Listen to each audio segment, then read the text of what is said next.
Dear students, now let us learn the chapter 2 in your book Streams is Too Dear, and this chapter was written by Leo Tolstoy, and about the author's introduction they have given in page number 11.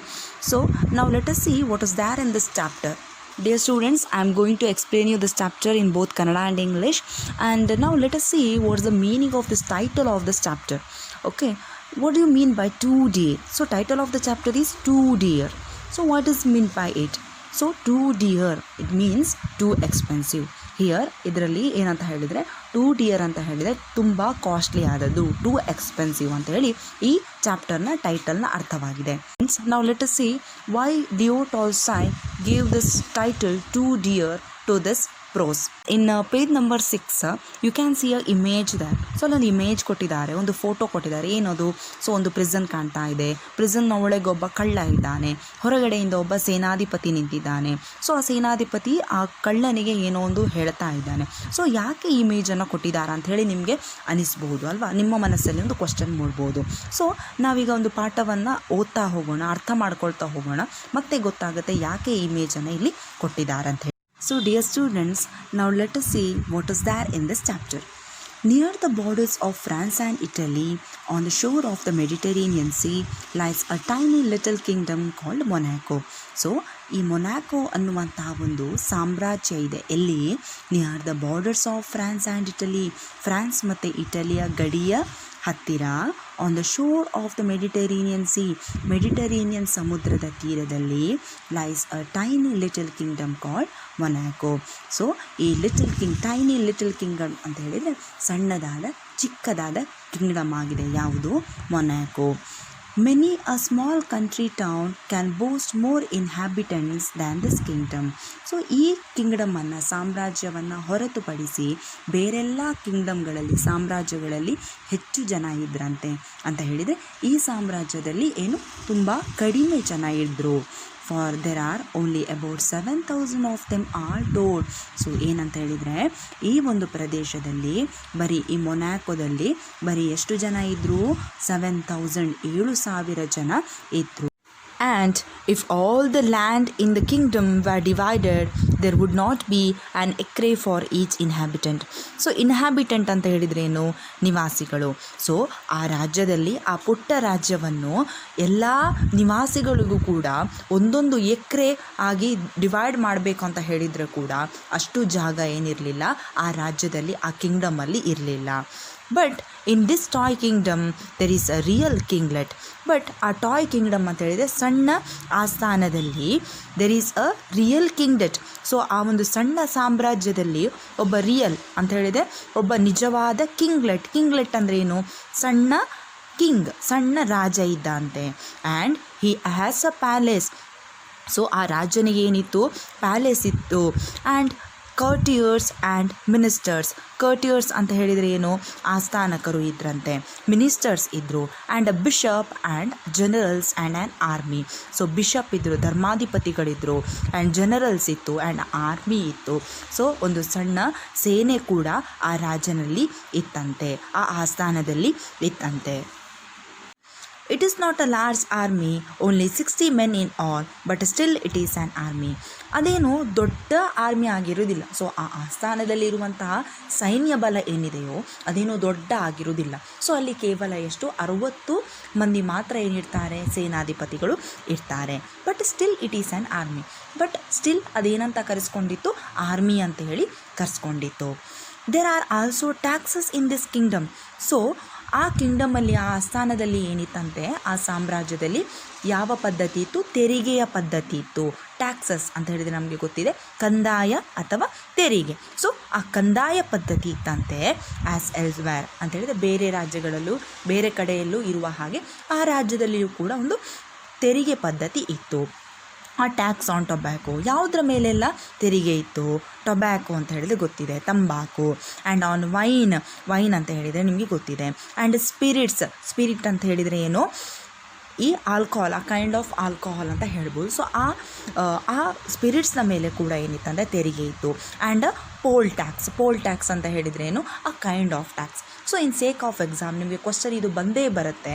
So ಏನಂತ ಹೇಳಿದರೆ, ಯಾವ ಮೊನಾಕೋದಲ್ಲಿ ಯಾವ ಮೇಲೆ ಎಲ್ಲ ಏನಿತ್ತು ಟ್ಯಾಕ್ಸನ್ನು ಹೇರ್ತಿದ್ರು. So ಯಾವುದೆಲ್ಲ, so ಒಂದು tobacco ಮೇಲೆ, ಇನ್ನೊಂದು ವೈನ್ನ ಮೇಲೆ, ಮತ್ತು ಸ್ಪಿರಿಟ್ಸ್.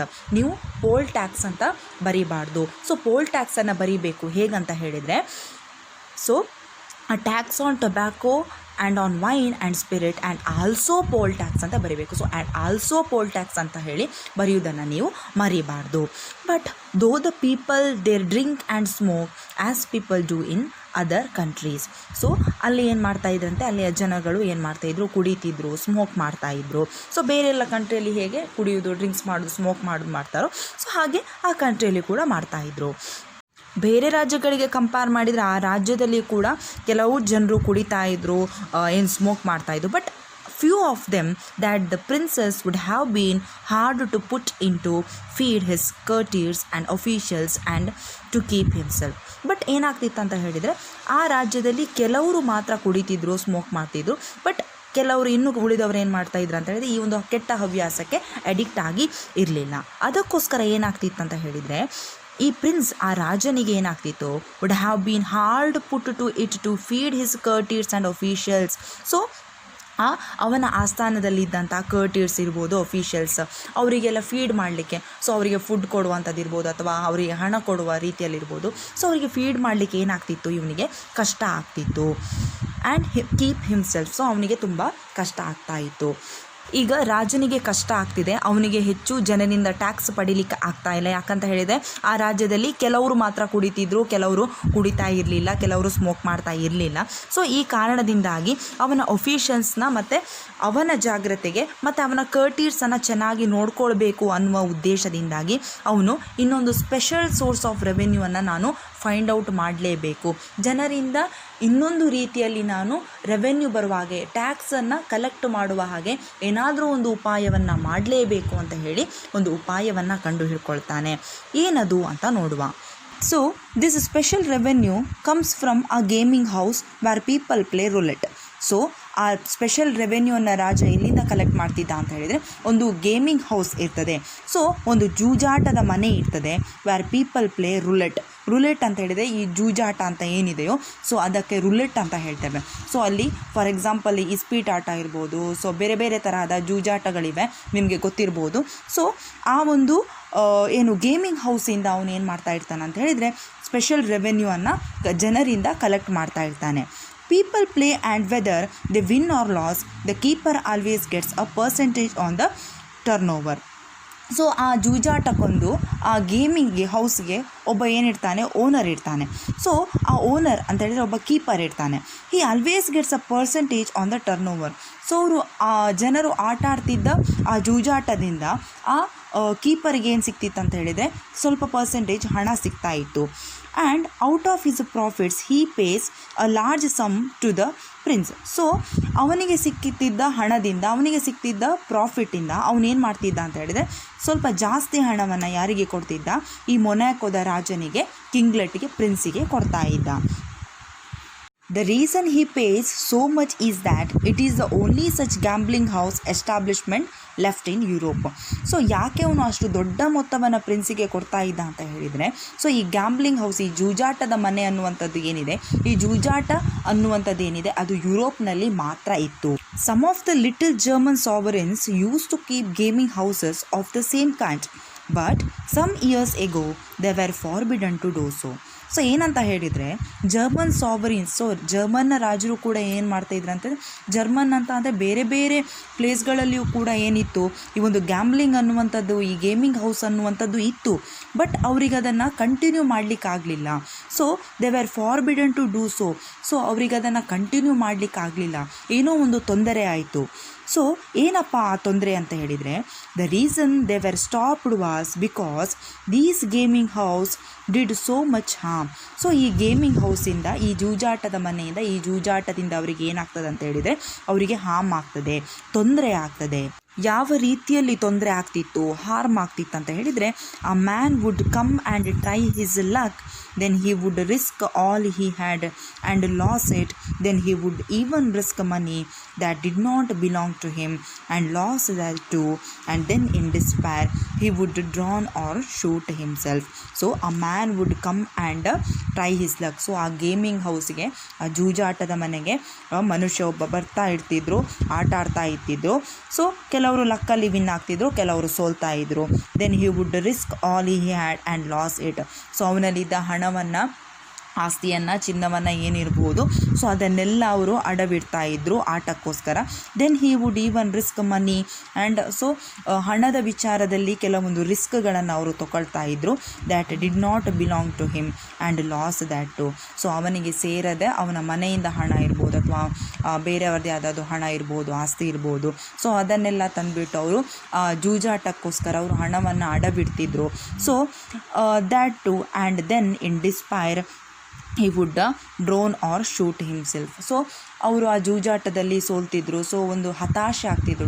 ಡಿಸ್ಪೈರ್ ಅಂತ ಹೇಳಿದರೆ ಒಂದು ಹತಾಶೆಯಿಂದ ಅವ್ರು ಏನು ಮಾಡ್ತಾಯಿದ್ರು, ಸೊ ನಾನು ಸೋತೆ, ನನ್ನಲ್ಲಿದ್ದ ಹಣ ಎಲ್ಲ ಖಾಲಿ ಆಯಿತು.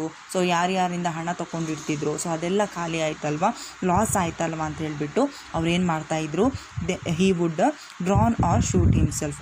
ಮುಳುಗಿ ಸಾಯ್ತಾಯಿದ್ರು, ಇಲ್ಲ ಅಂತ ಹೇಳಿದರೆ ಅವರಿಗೆ ಅವರೇ ಶೂಟ್ ಮಾಡಿಕೊಂಡು ಸಾಯ್ತಾಯಿದ್ರು. ಸೊ ಈ ಒಂದು ರೀಸನ್ನಿಂದಾಗಿ ಈ ಜರ್ಮನ್ ಸಾವರಿನ್ನಲ್ಲಿ ಏನಾಗ್ತದೆ ಅಂತ ಹೇಳಿದರೆ ಈ ಗೇಮಿಂಗ್ ಹೌಸನ್ನು ಅವರು ಸ್ಟಾಪ್ ಮಾಡ್ತಾರೆ. So the Germans forbade the rulers to make money in this way. ಇದಕ್ಕಾಗಿ ಆ ಜರ್ಮನ್ನ ಜನರು ಏನು ಮಾಡ್ತಾರೆ, ಅವರ ರೂಲರ್ಸಲ್ಲಿ, ರಾಜರಲ್ಲಿ ರಿಕ್ವೆಸ್ಟ್ ಮಾಡ್ತಾರೆ, ದಯವಿಟ್ಟು ಈ ರೀತಿಯಲ್ಲಿ ನೀವು ಏನು ಮಾಡಬೇಡಿ, ಹಣವನ್ನು ಮಾಡಬೇಡಿ. ಇಲ್ಲಿ ಫಾರ್ಬೇಡ್ ದ ರೂಲರ್ಸ್ ಅಂತ ಹೇಳಿದರೆ, ಫಾರ್ಬೇಡ್ ಅಂತ ಹೇಳಿದರೆ ರೆಫ್ಯೂಸ್. ಸೊ ಅವರ ರಾಜ್ಯರಲ್ಲಿ ಅವರು ಏನು ಮಾಡ್ತಾಯಿದ್ದಾರೆ, ದಯವಿಟ್ಟು ಇದನ್ನೊಂದು ರೆಫ್ಯೂಸ್ ಮಾಡಿ, ಈ ಒಂದು ರೀತಿಯ ಏನು ಹತ್ಯೆ ಆಗುವುದನ್ನು ತಡೆಯಿರಿ, ಈ ರೀತಿಯ ಒಂದು ಗೇಮಿಂಗ್ ಹೌಸನ್ನು ನಮ್ಮ ಆಸ್ಥಾನದ, ನಮ್ಮ ರಾಜ್ಯದಲ್ಲಿ ಏನು ಮಾಡಿ, ಸ್ಟಾಪ್ ಮಾಡಿ ಅಂಥೇಳಿ ಅಲ್ಲಿಯ ಜನರು ಆ ರಾಜರಲ್ಲಿ ರಿಕ್ವೆಸ್ಟ್ ಮಾಡ್ತಾರೆ. But there was no one to stop the prince of Monaco. ಆದರೆ ಏನಾಗ್ತದೆ, ಈ ಮೊನಾಕೋದ ಆ ರಾಜ ಇದ್ದಾನಲ್ಲ, ಕಿಂಗ್ಲೆಟ್ ಇದ್ದಾನಲ್ಲ, ಪ್ರಿನ್ಸ್ ಇದ್ದಾನಲ್ಲ, ಅವನನ್ನು ಮಾತ್ರ ಅಲ್ಲಿ ಆ ಸಾಮ್ರಾಜ್ಯದಲ್ಲಿ ಯಾರೂ ಕೂಡ ಅವನನ್ನು ತಡೆಯುವುದಿಲ್ಲ. ಅವನು ಏನು ಮಾಡ್ತಾನೆ, ಈ ಒಂದು ಗೇಮಿಂಗ್ ಹೌಸನ್ನು ಸ್ಟಾಪ್ ಮಾಡುವುದಿಲ್ಲ. ಯಾಕಂತ ಹೇಳಿದರೆ ಅವನಿಗೆ ಇದರಿಂದ ಏನಿದೆ, ಪ್ರಾಫಿಟ್ ಇದೆ, ಲಾಭ ಇದೆ.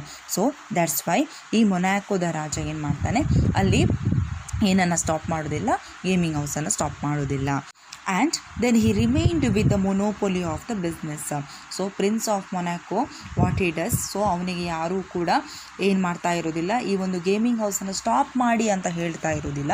ಅದಕ್ಕೋಸ್ಕರ ಅವನಿಗೆ ಏನಿರ್ತದೆ, ಮೊನೋಪೊಲಿ ಆಫ್ ಹಿಸ್ ಬಿಸ್ನೆಸ್ ಅಂತ ಹೇಳಿದರೆ, ಮೊನೋಪೊಲಿ ಅಂದರೆ ಪೂರ್ಣಾಧಿಕಾರ. ಸೊ ಅವನಿಗೆ ಏನಿರ್ತದೆ, ರೈಟ್ಸ್ ಇರ್ತದೆ. ಅವನು ಯಾರು ಕೂಡ ಅವನಲ್ಲಿ ಗೇಮಿಂಗ್ ಹೌಸನ್ನು ಸ್ಟಾಪ್ ಮಾಡಲಿಕ್ಕೆ ಹೇಳೋದಿಲ್ಲ. ಅದಕ್ಕೋಸ್ಕರ ಅವನು ಪೂರ್ಣಾಧಿಕಾರದಿಂದಾಗಿ ಏನು ಮಾಡ್ತಾನೆ, ಈ ಗೇಮಿಂಗ್ ಹೌಸನ್ನು ಅವನು ಮುಂದೆ ನಡೆಸ್ತಾನೆ. ಸೊ ನಾವು everyone who wants to gamble goes to Monaco. So ಬೇರೆ ಬೇರೆ ರಾಜ್ಯದಲ್ಲಿ ಏನಾಗಿರ್ತದೆ ಅಂತ ಹೇಳಿದರೆ, ಗ್ಯಾಂಬ್ಲಿಂಗ್ ಸ್ಟಾಪ್ ಆಗಿರ್ತದೆ. ಅದಕ್ಕೋಸ್ಕರ ಅವರು ಏನು ಮಾಡ್ತಾರೆ, ಗ್ಯಾಂಬ್ಲಿಂಗನ್ನು ಆಡಲಿಕ್ಕೆ ಅವರು ಮೊನಾಕೋಗೆ ಬರ್ತಾರೆ. Whether they win or lose the prince gains by it. So ಅವರು ಒಂದಾ ವಿನ್ ಆಗಲಿ, ಇಲ್ಲ ಅಂತ ಹೇಳಿದರೆ ಸೋಲ್ಲಿ. ಸೊ ಆದರೆ ಅದರ ಲಾಭ ಮಾತ್ರ ಯಾರಿಗೆ ಹೋಗ್ತಿತ್ತು, ಮೊನಾಕೋದ ರಾಜನಿಗೆ ಹೋಗ್ತಾ ಇತ್ತು. You can't earn stone palaces by honest labour. So ಅಲ್ಲಿ ಒಂದು ಆಥರ್ ನೀತಿ ಮಾತನ್ನು ಹೇಳಿದ್ದಾರೆ. ಏನು, you can't earn stone palaces by honest labour. ನೀವು ಒಬ್ಬ ಪ್ರಾಮಾಣಿಕ ದುಡಿಮೆಗಾರನಾಗಿದ್ದರೂ ಕೂಡ ನಿಮಗೆ ಏನು ಮಾಡಲಿಕ್ಕಾಗೋದಿಲ್ಲ, ದೊಡ್ಡ ದೊಡ್ಡ ಅರಮನೆಯನ್ನು, ಕಲ್ಲಿನ ಅರಮನೆಯನ್ನು ನಿಮಗೆ ಖರೀದಿ ಮಾಡಲಿಕ್ಕಾಗೋದಿಲ್ಲ ಅಥವಾ ಕಟ್ಟಲಿಕ್ಕೆ ಆಗೋದಿಲ್ಲ. ಇಲ್ಲಿ ಅರ್ಥ ಏನಂತ ಹೇಳಿದರೆ, ನಾವು ಪ್ರಾಮಾಣಿಕವಾಗಿದ್ದರೆ ನಮಗೆ ಏನನ್ನೂ ಕೂಡ ಸಂಪಾದಿಸಲಿಕ್ಕೆ ಆಗುವುದಿಲ್ಲ ಅಂತ ಹೇಳಿದರೆ, ಇಲ್ಲಿ ರಾಜನನ್ನು, ಇಲ್ಲಿ ಮೊನಾಕೋದ ರಾಜನಿಗೆ ಹೇಳಿದ್ದಾರೆ ಏನು, ಅವನು ಪ್ರಾಮಾಣಿಕವಾಗಿಲ್ಲ. ಅವನೇನು ಮಾಡ್ತಾ ಇದ್ದಾನೆ, ಅವನ ಒಳ್ಳೆಯದಕ್ಕೋಸ್ಕರ, ಅವನು ಮೇಲೆ ಬರಲಿಕ್ಕೆ, ಅವನು ಉದ್ಧಾರ ಆಗಲಿಕ್ಕೆ ಅವನು ಜನರನ್ನು ಏನು ಮಾಡ್ಕೊಳ್ತಾ ಇದ್ದಾನೆ, ಬಳಸಿಕೊಳ್ತಾ ಇದ್ದಾನೆ, ಜನರನ್ನು ತಪ್ಪು ದಾರಿಗೆ ಕರ್ಕೊಂಡು ಹೋಗ್ತಾ ಇದ್ದಾನೆ. As the proverb says. So ಈ ರೀತಿಯಾಗಿ ಪ್ರೊವರ್ಬ್ ಹೇಳ್ತದೆ. And then the kinglet of Monaco knows it is a dirty business. So ಮೊನಾಕೋದ ಕಿಂಗ್ಗೆ ಗೊತ್ತಿದೆ ಏನು, ಇದೊಂದು ಡರ್ಟಿ ಬಿಸ್ನೆಸ್, ನಾನು ಮಾಡ್ತಿರುವಂಥದ್ದು ತಪ್ಪು. But what is he do to, he has to live. ಆದರೆ ಏನು ಮಾಡೋದು, ಅವನು ಏನು ಬದುಕಬೇಕಾಗಿದೆ. ಸೊ ಅವನಿಗೋಸ್ಕರ ಅವನು ಬದುಕಬೇಕು ಅಂತ ಹೇಳಿ ಅವನು ಜನರನ್ನು ತಪ್ಪು ದಾರಿಗಿಳಿಸ್ತಾ ಇದ್ದಾನೆ. And to draw a revenue from drink and tobacco is also not a nice thing. ಅವನಿಗೆ ಗೊತ್ತಿದೆ ಏನು, ನಾನು ರೆವೆನ್ಯೂವನ್ನು ಯಾವುದರ ಮುಖಾಂತರ, ಡ್ರಿಂಕ್ ಅಂತ ಹೇಳಿದರೆ ಕುಡಿತ, ಆಲ್ಕೋಹಾಲ್ ಮತ್ತು ಟೊಬ್ಯಾಕೋ ಅಂತ ಹೇಳಿದರೆ ತಂಬಾಕಿನಿಂದ ಜನರಿಂದ ಹಣವನ್ನು ಕಲೆಕ್ಟ್ ಮಾಡೋದು ಏನು ತಪ್ಪು ಅಂತ ಹೇಳಿ ಕೂಡ ಅವನಿಗೆ ಗೊತ್ತಿರ್ತದೆ. So he leaves and dreams and rakes in the money and holds his court with all the ceremony of real king. So rings ಅಂತ ಹೇಳಿದರೆ ಆಧಿಪತ್ಯ. ಸೊ ಈ ಒಂದು ಮುಖಾಂತರ ಅವನು ಏನು ಮಾಡ್ತಾನೆ, ತನ್ನ ಬದುಕು, ನಾನು ಬದುಕಬೇಕು ಅಂತ ಹೇಳಿ, ನಾನು ಆಧಿಪತ್ಯವನ್ನು ನಡೆಸಬೇಕು ಅಂತ ಹೇಳಿ ಅವನೇನು ಮಾಡ್ತಾನೆ, ಜನರ ಹಣದಿಂದ ಅವನು ಬದುಕ್ತಾನೆ. He rakes in the money and holds the court with all the ceremony of a real king. So ಈ ರೀತಿಯಿಂದಾಗಿ ಅವನು ಏನು, ತನ್ನ ಕೋರ್ಟ್ ಅಂತ ಹೇಳಿ ತನ್ನ ಆಸ್ಥಾನವನ್ನು ನಡೆಸ್ತಾನೆ. ಜನರ ಹಣದಿಂದ ಅವನು ಆಸ್ಥಾನವನ್ನು ನಡೆಸ್ತಾನೆ. He has his coronation, his levies, rewards, sentences and pardons, and he also has his reviews, councils, laws and courts of justice, just like other kings, only or on a smaller scale. ಇವನ ಆಸ್ಥಾನದಲ್ಲಿ ಎಲ್ಲವೂ ಇದೆ. ಇವನಿಗೇನಿದೆ, ಕೊರೋನೇಷನ್, ಒಳ್ಳೆಯ ಪಟ್ಟಾಭಿಷೇಕ. ಕೊರೋನೇಷನ್ ಅಂದರೆ ಒಳ್ಳೆಯ ಏನಿದೆ, ಒಂದು ವ್ಯಕ್ತಿತ್ವ ಇದೆ ಆಸ್ಥಾನದಲ್ಲಿ. ಹಿಸ್ ಲೆವೀಸ್ ಅಂತ ಹೇಳಿದರೆ ಅಲ್ಲಿ ಅವನ ಆಸ್ಥಾನಕ್ಕೆ ಕೆಲವು ಜನರು ಅಥವಾ ಬೇರೆ ರಾಜರೆಲ್ಲ ಬಂದು ಹೋಗ್ತಾ ಇರ್ತಾರೆ. He rewards, sentences and pardons and he also has his reviews ಅಂತ ಹೇಳಿದರೆ ಅವನ ಬಗ್ಗೆ ಒಳ್ಳೆಯ ಒಪಿನಿಯನ್ ಕೂಡ ಇರ್ತದೆ. Councils, laws and court of justice. So ನ್ಯಾಯವನ್ನು ಒದಗಿಸುವಂಥ ಒಂದು ಸಣ್ಣ ನ್ಯಾಯಾಲಯವು ಅಲ್ಲಿ ಕೋರ್ಟ್ ಆಫ್ ಜಸ್ಟಿಸ್ ಕೂಡ ಇರ್ತದೆ. Just like other Kings, only all on smaller scale. So ಉಳಿದ ರಾಜರ ಹಾಗೆ ಅವನಲ್ಲಿಯೂ ಕೂಡ ಅವನ ಆಸ್ಥಾನದಲ್ಲಿ ಕೂಡ ಎಲ್ಲವೂ ಇರ್ತದೆ, but in a smaller scale, but ಸಣ್ಣ ಪ್ರಮಾಣದಲ್ಲಿ ಇರ್ತದೆ. Dear students, rest of this chapter I will explain you in the next video. Thank you.